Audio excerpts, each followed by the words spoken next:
नमस्कार दोस्तों, मैं उदित आप सभी का स्वागत करता हूं। आज 9 मार्च है प्यारे बच्चों, और हम देखेंगे आज का most important current affairs question. चाहे आप किसी भी कॉम्पिटिटिव एग्जाम की तैयारी कर रहे हैं प्यारे बच्चों, ये आपका करंट अफेयर्स हर एग्जाम्स के लिए मोस्ट इंपोर्टेंट होता है।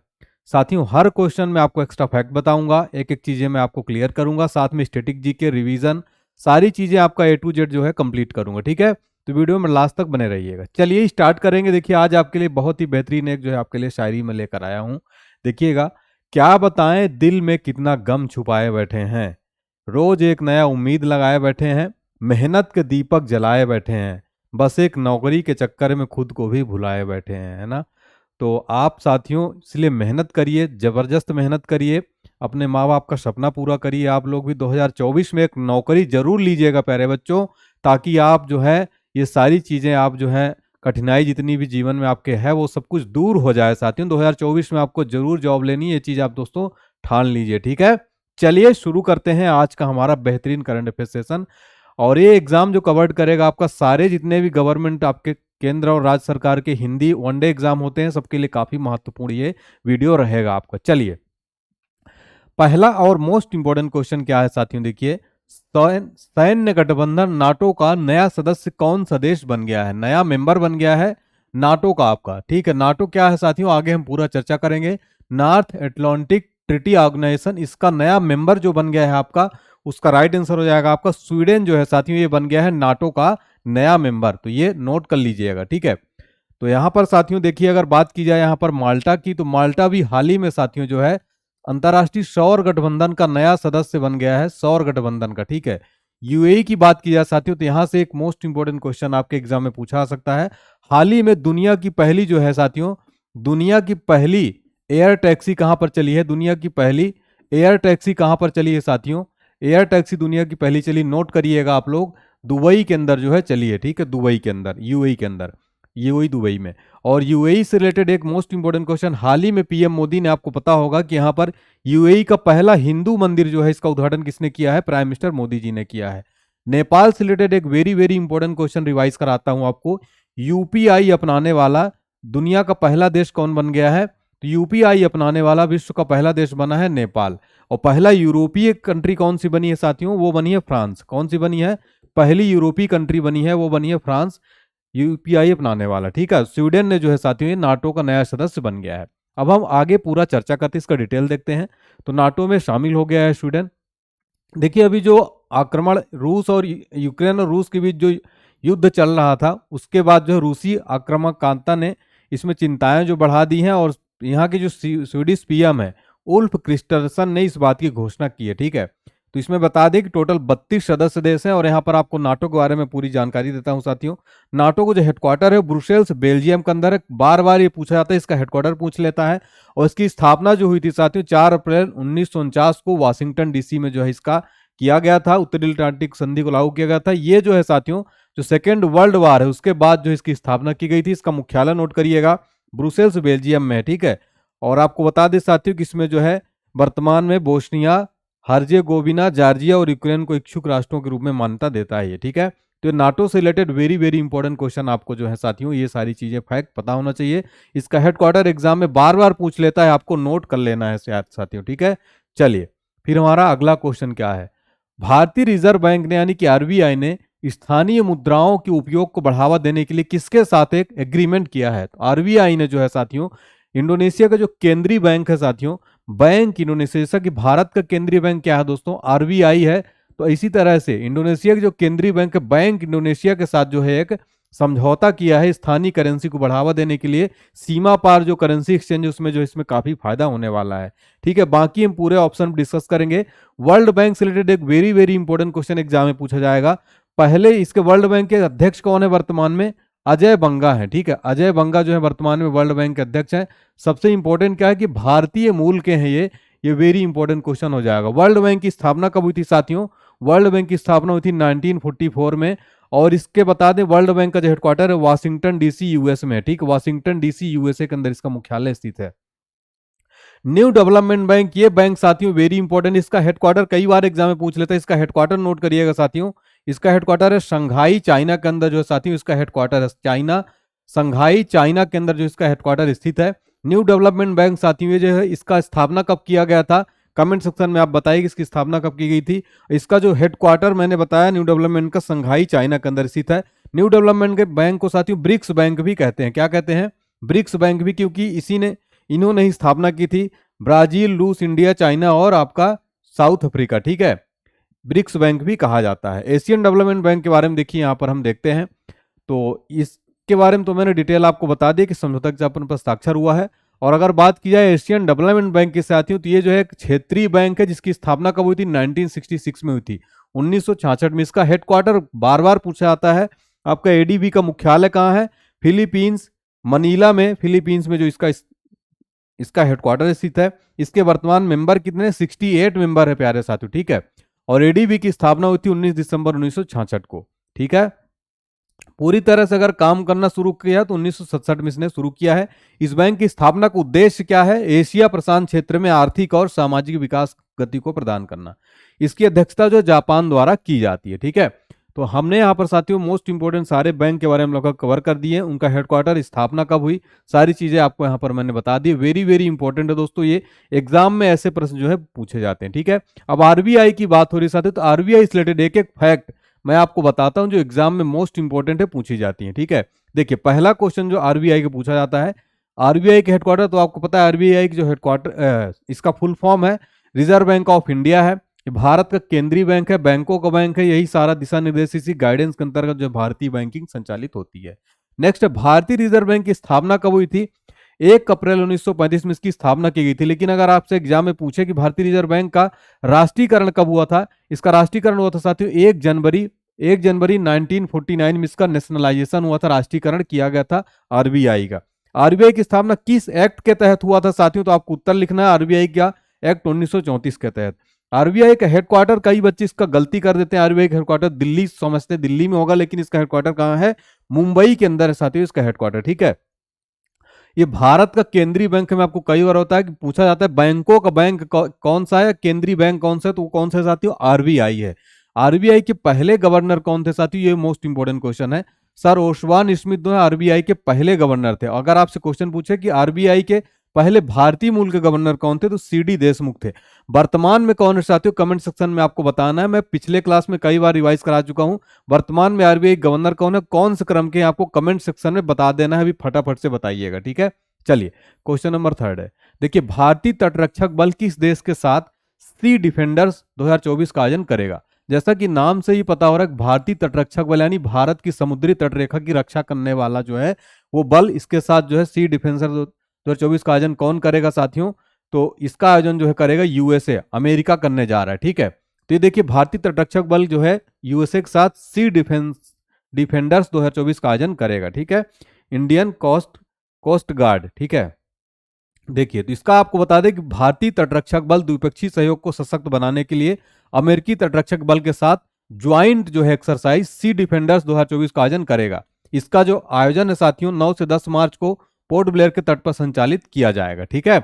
चलिए अब यहां पर साथियों फ्रांस की बात आ रही है। फ्रांस के प्रेसिडेंट कौन है वर्तमान में साथियों? नोट करिएगा, इमैनुअल मैक्रोन है फ्रांस के वर्तमान में। इमैनुअल मैक्रोन जो है वर्तमान में यहाँ के प्रेसिडेंट है, ठीक है, इमैनुअल मैक्रोन है। और इमैनुअल मैक्रोन जो है साथियों ये भारत के अभी जो हाल ही में आपका गणतंत्र दिवस समारोह था 2024 का, ठीक है, 26 जनवरी गणतंत्र दिवस समारोह में आपको बता दें कि ये जो चीफ गेस्ट थे फ्रांस के प्रेसिडेंट, ये फ्रांस के प्रेसिडेंट है, ये नोट करिएगा, फ्रांस के प्रेसिडेंट है इमैनुअल मैक्रोन, इनको जो है चीफ गेस्ट बनाया गया था, ठीक है। फ्रांस के बारे में अगर बात की जाए तो पहला यूरोपीय देश बन गया, यूपीआई अपनाने वाला पहला यूरोपीय देश कौन बन गया? फ्रांस बन गया है। जर्मनी की बात की जाए तो भी मैंने जर्मनी से रिलेटेड आपको बताया था कि विश्व की पहली हाइड्रोजन ट्रेन किसने चलाई साथियों? तो हाइड्रोजन ट्रेन जो किसने चलाई साथियों? वो चलाई है जर्मनी ने, विश्व की पहली हाल ही में। और विश्व की पहली ड्राइवरलेस कार भी, ड्राइवरलेस ट्रेन भी कौन से चलाया साथियों? जर्मनी ने ही चलाया है। दोनों पॉइंट भी नोट कर लीजिएगा, ठीक है। रूस की बात की जाए तो भी अंतरिक्ष में सर्वाधिक समय बिताने वाले जो ओलेग करके एक व्यक्ति हैं, इन्होंने रूस के हैं, इन्होंने जो सर्वाधिक समय बिताया है। तो फ्रांस से रिलेटेड सारे पॉइंट आपको साथियों नोट कर लेना। फ्रांस की कैपिटल पेरिस है, प्रेसिडेंट है इमैनुअल मैक्रोन, ठीक है। सारी चीजें आपको जो है याद होनी चाहिए इससे रिलेटेड। चलिए क्वेश्चन नंबर 4 है, भारत की तीनों सेनाओं का संयुक्त अभ्यास भारत शक्ति का आयोजन कहां किया जाएगा? वेरी वेरी इंपॉर्टेंट क्वेश्चन है। ऑप्शन सी आपका राइट आंसर हो जाएगा। जैसलमेर के अंदर, राजस्थान के अंदर जो है भारत की तीनों सेनाओं का ज्वाइंट एक्सरसाइज भारत शक्ति का आयोजन जैसलमेर के अंदर इसका होने जा रहा है। ठीक है, देखिएगा साथियों, तीनों सेना यानी कि आपका थल सेना हो जाएगा, नौसेना हो जाएगा और वायुसेना, इसका जो है ज्वाइंट एक्सरसाइज किया जाएगा। और आपको बता दें साथियों कि राजस्थान के जैसलमेर में स्थित एशिया की सबसे बड़ी फील्ड फायरिंग रेंज में जो है इसका किया जाएगा। ठीक है, आपको बता दें कि ये 12 मार्च को होगा और इसमें भारत शक्ति अभ्यास में जो भारत के चीफ ऑफ डिफेंस स्टाफ है जनरल अनिल चौहान ने इसमें जो है तीनों सेनाओं के शीर्ष अधिकारी हिस्सा लेंगे इसमें, और अनिल चौहान भी इसमें हिस्सा लेने वाले हैं। ठीक है, चलिए साथियों, यहां पर मैं आपको बता दूं साथियों कि भारत के पहले सीडीएस थे जनरल बिपिन रावत, जो कि शहीद हो गए थे हेलीकॉप्टर दुर्घटना में, क्रैश में। ठीक है, भारत के पहले चीफ ऑफ डिफेंस स्टाफ से जनरल बिपिन रावत। ठीक है, अब साथियों यहाँ पर कुछ मिलिट्री एक्सरसाइजेस की मैं पूरा रिवीजन की लिस्ट लेकर आया हूँ, इसको नोट कर लीजिए, स्क्रीनशॉट एक बार इसका ले लीजिएगा। एग्जाम में यहाँ से प्रश्न जरूर बनते हैं, आप लोग नोट्स बनाते हैं या नहीं साथियों, कमेंट सेक्शन में बताइएगा। ठीक है, तो देखिए युद्ध अभ्यास वरुण जो है साथियों भारत और फ्रांस के मध्य एक्सरसाइज होती है। ठीक है, गरुण शक्ति नोट कर लीजिएगा, भारत और इंडोनेशिया के बीच में होती है। सूर्य किरण जो है भारत और नेपाल के बीच में होती है। धर्म गार्जियन जो साथियों भारत और जापान के बीच में। बोंगो सागर भारत और जापान के बीच में जो है साथियों ये होता है। नेक्स्ट कोंकण भारत इंग्लैंड के बीच में होता है। वज्र प्रहार भारत और अमेरिका के बीच में जो है साथियों ये होता है। ठीक है, चलिए अब साथियों यहाँ पर देखिए बात हो रही थी हमारा जो है सशस्त्र सेनाओं के, तो सशस्त्र सेनाओं के जो प्रमुख है साथियों, हमारी पूरी लिस्ट में यहाँ पर आपको लेकर आया हूँ जो वेरी वेरी इंपॉर्टेंट है। देखिए नोट करिएगा, सर्वोच्च सेनापति, तो भारत के सर्वोच्च सेनापति होते हैं, भारत के राष्ट्रपति होते हैं, तो महामहिम द्रौपदी मुर्मू जो है साथियों ये है वर्तमान में सर्वोच्च सेनापति, तीनों सेनाओं के प्रमुख। द्रौपदी मुर्मू कहाँ की है साथियों? ओडिशा की है साथियों, और ये भारत की पहली महिला आदिवासी राष्ट्रपति भी बनी है। वर्तमान में वायुसेना अध्यक्ष कौन है? वी.आर. चौधरी है, कौन से क्रम के? 27वें नंबर के हैं। वर्तमान नौसेना अध्यक्ष साथियों नोट करिएगा, आर हरि कुमार है, 25वें क्रम के हैं। थल सेना अध्यक्ष कौन है? मनोज पांडे, 29वें नंबर के। और चीफ ऑफ डिफेंस स्टाफ है वर्तमान में lieutenant general Anil Chauhan. Next सैन्य अभियान के महानिदेशक कौन है? लेफ्टिनेंट जनरल मनोज कुमार कटियार हैं साथियों, इसका स्क्रीनशॉट ले लीजिएगा। सशस्त्र सेनाओं के प्रमुख, यहां से एक प्रश्न आर्मी एग्जाम या फिर अन्य सभी प्रतियोगी परीक्षाओं में जरूर पूछ लेता है प्यारे बच्चों। ठीक है, क्लियर है सारी चीजें यहां तक? हर प्रश्न में मैं ऐसी आपको हर सारी चीजें क्लियर करता हूं साथियों, तो आपको वीडियो को देखते रहना है और डेली देखना है साथियों। अगर आपको एग्जाम क्लियर करना है, जीएस का आपको कोई टेंशन नहीं लेना, तो मेरा वीडियो आप डेली देखिए साथियों। जीके जीएस का टेंशन आप छोड़ दीजिए, करंट अफेयर्स इंक्लूडेड रहेगा, स्टैटिक जीके सारी चीजें मैं कवर करता हूं।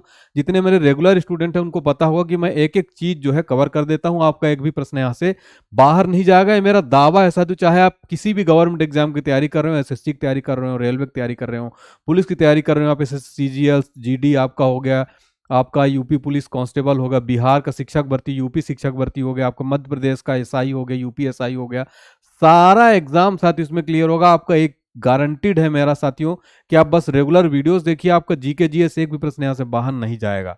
हाँ ठीक है, चलिए अगला क्वेश्चन है, हाल ही में अंतर्राष्ट्रीय सौर गठबंधन का कौन सा नया सदस्य बना है? तो भी मैंने आपको बताया कि अभी जो है पनामा फिर बन गया, इसके पहले माल्टा भी बना था, पनामा भी इसमें जुड़ गया है। ठीक है, अंतर्राष्ट्रीय सौर गठबंधन की स्थापना साथियों पीएम मोदी और फ्रांस के प्रेसिडेंट ने मिलकर की थी साथियों। और इसमें आपको बता दें वर्तमान में 116 देश जो है आईएसए फ्रेमवर्क समझौते पर हस्ताक्षर कर चुके हैं। इसका हेडक्वार्टर बहुत बार पूछ लेता है साथियों एग्जाम में, आईएसए यानी इंटरनेशनल सोलर अलायंस का आईएसए का जो हेडक्वार्टर है साथियों, आईएसए का हेडक्वार्टर नोट करिएगा, इसका हेडक्वार्टर जो स्थित है साथियों गुरुग्राम हरियाणा के अंदर स्थित है। कहां पर है? गुरुग्राम हरियाणा के अंदर इसका हेडक्वार्टर है साथियों, नोट कर लीजिए, ये एग्जाम में आपके बार बार पूछा जाएगा। हेडक्वार्टर इसका कहां से? तो गुरुग्राम हरियाणा में। ठीक है, चलिए यहां पर साथियों अगला क्वेश्चन क्या है, देखिए राष्ट्रपति द्रौपदी मुर्मू ने हाल ही में किसे राज्यसभा के लिए मनोनीत किया है? तो प्रेसिडेंट के पास साथियों एक जो है आर्टिकल के तहत पावर होता है कि वो 12 सदस्यों को राज्यसभा के लिए मनोनीत कर सकते, कला हो गया, साहित्य हो गया, या फिर कोई इतिहासकार वैज्ञानिक हो गया, इन क्षेत्रों से जो है 12 सदस्यों को नॉमिनेट करता है कौन? भारत का प्रेसिडेंट जो है राज्यसभा में नॉमिनेट करते हैं। उसी के अंतर्गत जो है नॉमिनेट किया गया सुधा मूर्ति जी को, जो कि साहित्यकार हैं, काफी प्रसिद्ध जो लेखिका हैं ये, इनको जो है राज्यसभा के लिए नामित किया गया है। 73 वर्षीय, 2006 में इनको पद्मश्री दिया गया था, 2023 में पद्म भूषण से भी सम्मानित किया गया है। आपको बता दें जनवरी में जो है इनको राष्ट्रपति जी ने सतनाम सिंह सद्दू को राज्यसभा सदस्य के लिए जो है मनोनीत किया था। ठीक है, तो राष्ट्रपति जो उच्च सदन है भारत का, भारत में 2 सदन है, उच्च सदन राज्यसभा, निम्न सदन जो है लोकसभा है। ठीक है, चलिए तो इसका राइट आंसर हो जाएगा 12 सदस्यों को जो है मनोनीत कर सकता है कौन साथियों? भारत का जो है प्रेसिडेंट जो है मनोनीत कर सकता है। ठीक है, चलिए अगला क्वेश्चन देखते हैं साथियों। यहाँ पर अंतर्राष्ट्रीय महिला दिवस प्रतिवर्ष कब मनाया जाता है? अंतर्राष्ट्रीय महिला दिवस जो है इसका आंसर मैं बताऊंगा। 22 अप्रैल को क्या मनाया जाता है साथियों? विश्व पृथ्वी दिवस मनाया जाता है। क्या मनाया जाता है? विश्व पृथ्वी दिवस कब मनाया जाता है साथियों? प्रतिवर्ष 22 अप्रैल को जो है मनाया जाता है, विश्व पृथ्वी दिवस प्रतिवर्ष मनाया जाता है। ठीक है।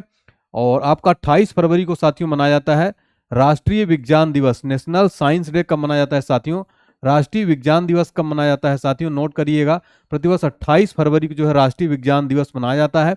राष्ट्रीय विज्ञान दिवस related very very important question, ये क्यों मनाया जाता है? तो इसी दिन साथियों जो है राष्ट्रीय विज्ञान दिवस 1930 में साथियों जो है, ठीक है, 1930 में इनको नोबेल पुरस्कार भी मिला था। सीवी रमन जी जो है साथियों रमन इफेक्ट की खोज की थी साथियों। 28 फरवरी के दिन ही सीवी रमन जो है रमन इफेक्ट की खोज किया था इन्होंने। प्रतिवर्ष 28 फरवरी को राष्ट्रीय विज्ञान दिवस मनाया जाता है। इनको नोबेल का पुरस्कार 1930 में मिला था। ठीक है, तो राष्ट्रीय विज्ञान दिवस प्रतिवर्ष 28 फरवरी को। 29 अगस्त को राष्ट्रीय खेल दिवस मनाया जाता है साथियों। क्या? नेशनल स्पोर्ट डे मनाया जाता है, राष्ट्रीय खेल दिवस मनाया जाता है। और जो हॉकी के जादूगर हैं साथियों, उनकी जो जयंती है उसके अवसर पर जो है प्रतिवर्ष 29 अगस्त को जो है राष्ट्रीय खेल दिवस मनाया जाता है। हॉकी के जादूगर कौन है? मेजर ध्यानचंद्र। उनकी आत्मकथा नोट करिए, मेजर ध्यानचंद्र जी की। मेजर ध्यानचंद्र जी की आत्मकथा क्या है साथियों? गोल। ये एग्जाम में क्वेश्चन बार बार पूछा था, गोल है इनकी आत्मकथा का नाम है। और हाल ही में जो है आपको पता है कि भारत सरकार जो गवर्नमेंट बीजेपी सरकार है, राष्ट्रीय जो खेल पुरस्कार है साथियों, उसका नाम बदलकर, जो पहले नाम था उसका नाम बदलकर मेजर ध्यानचंद राष्ट्रीय खेल पुरस्कार कर दिया था। जो कि पहले पुराना नाम क्या था? राजीव गांधी खेल रत्न पुरस्कार।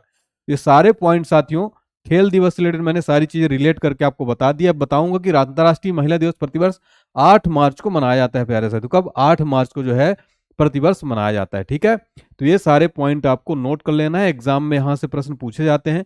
खासकर ये जो रमन इफेक्ट है साथियों, रमन प्रभाव की खोज की थी। ठीक है, सीवी रमन जी ने इनको नोबेल पुरस्कार भी दिया गया था। ठीक है, सारी चीजें मैंने यहाँ पर आपको करा दिया। और हाल ही में जो है साथियों लेटेस्ट जो मिला है भारत का सर्वोच्च खेल पुरस्कार जो है मेजर ध्यानचंद्र खेल रत्न पुरस्कार किसको दिया गया है साथियों?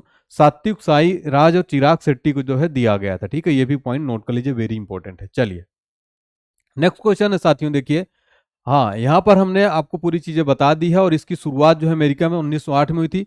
महिलाओं ने अपने हक के लिए एक बड़ा आंदोलन किया था। ठीक है, चलिए इसका जो 2024 को जो साथियों दिवस अभियान है इंस्पायर इंक्लूजन पर आधारित है। और इस साल का थीम जो है महिलाओं में निवेश प्रगति में तेजी लाना, यानी कि invest in women accelerate progress, इसका जो है थीम है। थीम भी नोट कर लीजिएगा। ठीक है, नेक्स्ट क्वेश्चन है, हाल ही में किस राज्य के मांजुली मुखौटे और पांडुलिपि पेंटिंग को जीआई टैग मिला है? मैंने आपको अभी पिछली क्लास में जीआई टैग के बारे में एक एक चीजें जो है बताई थी। जीआई टैग का जीआई का फुल फॉर्म होता है जियोग्राफिकल इंडिकेशन। ठीक है, तो हाल ही में जो है साथियों मांजुली मुखौटे और पांडुलिपि पेंटिंग को जो जीआई टैग दिया गया, कहाँ का है ये? असम। यहाँ पर आपका राइट आंसर हो जाएगा, असम का है। ठीक है, चलिए। और अभी मैंने आपको बताया था साथियों जीआई टैग के बारे में एक एक चीज, तो जीआई टैग के बारे में आपको जो साथियों पूरी चीजें बता देता हूं। ठीक है, जीआई टैग क्या होता है? ठीक है, चलिए यहाँ पर तो जीआई टैग में आपको बताया था साथियों कि जो है किसी विशेष आपके क्षेत्र या भौगोलिक स्तर पर क्षेत्रीय जो है आपका, या फिर आपके मध्य राज्य में या देश में या विदेशों में वो चीजें प्रचलित होनी चाहिए, फेमस होनी चाहिए। उसके लिए जो है भारत सरकार द्वारा जियोग्राफिकल इंडिकेशन यानी भौगोलिक संकेतिक जो है दिया जाता है।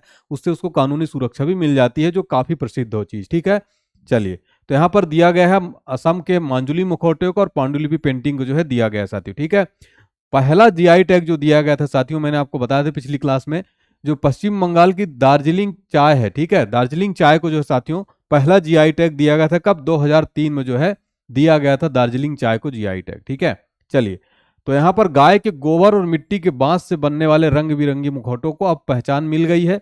असम के माजुली मुखौटे को जीआई टैग जो है मिल चुका है। ठीक है साथियों, चलिए जीआई टैग की शुरुआत साथियों ये 15 सितंबर 2003 से लागू हुआ था। और दार्जिलिंग का चाय जीआई टैग पाने वाला पहला भारतीय उत्पाद था। भारत में मैंने बताया कि 400 से ज्यादा जीआई टैग रजिस्टर्ड किया जा चुके हैं। जीआई टैग का हेडक्वार्टर चेन्नई तमिलनाडु के अंदर स्थित है। ठीक है, अब कुछ महत्वपूर्ण जीआई टैग है जो वेरी वेरी इंपॉर्टेंट एग्जाम में पूछे जाते हैं, इनका स्क्रीनशॉट ले लीजिए। अल्फांसो आम कहाँ का है? महाराष्ट्र का है। दार्जिलिंग चाय पश्चिम बंगाल का जीआई टैग मिला है।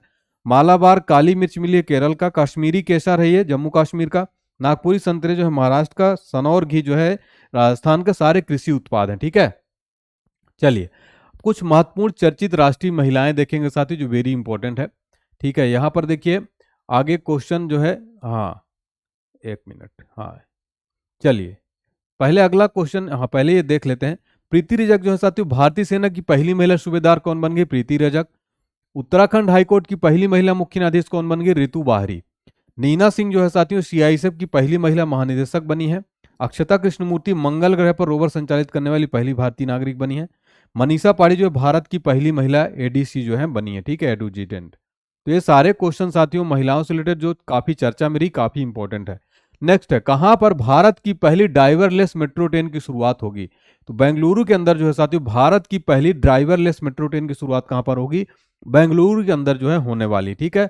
देखिए साथियों, कोलकाता में हाल ही में जो साथियों भारत की पहली अंडर वाटर मेट्रो की शुरुआत कहां पर, उद्घाटन कहां पर किया गया है?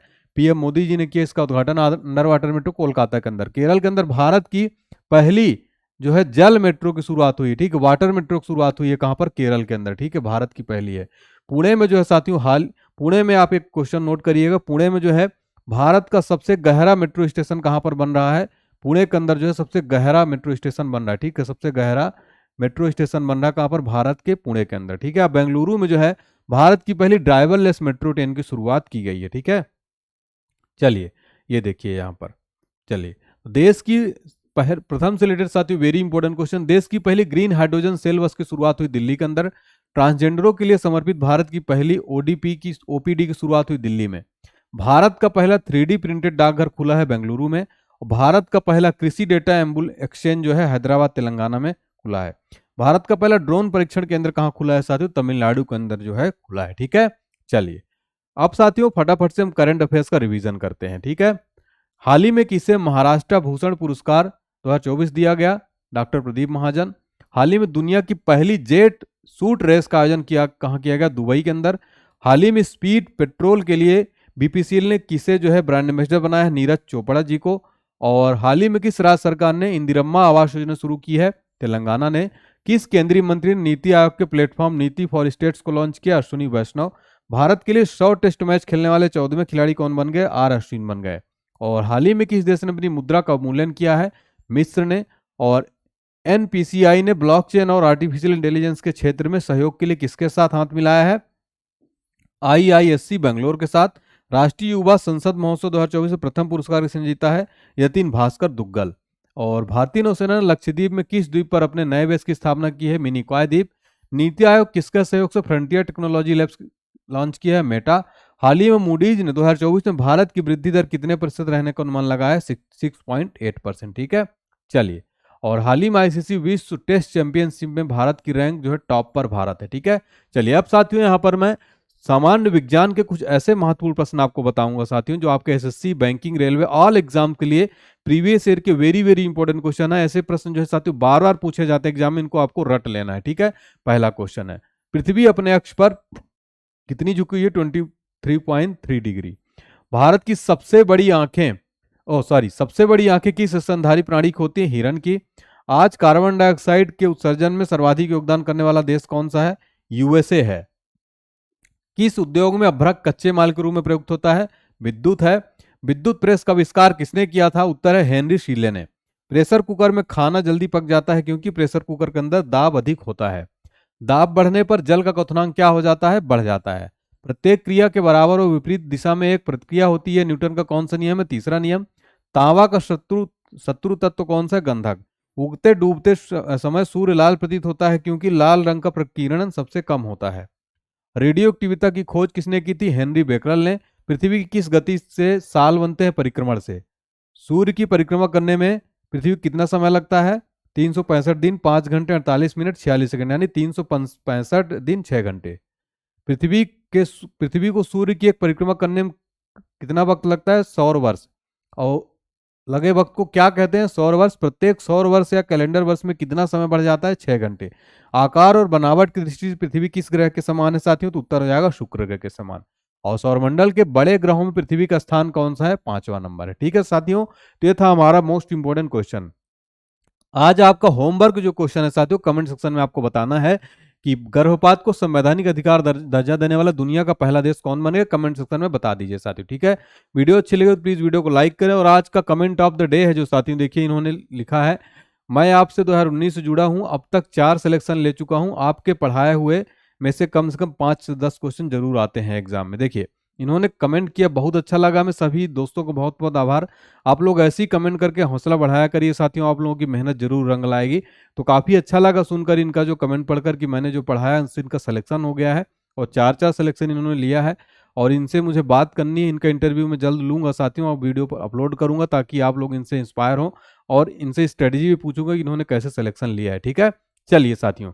तो साथियों देखिए हमारा जो ई बुक है आप परचेज कर सकते हैं, डिस्क्रिप्शन बॉक्स में लिंक है, आप QR कोड स्कैन करके भी पे कर सकते हैं। आप हमें इंस्टाग्राम पर और जो है टेलीग्राम पर इसको स्कैन करके जुड़ सकते हैं साथियों, और व्हाट्सएप पर जुड़ना ना भूलें, डिस्क्रिप्शन बॉक्स में व्हाट्सएप चैनल की लिंक दी गई है साथियों।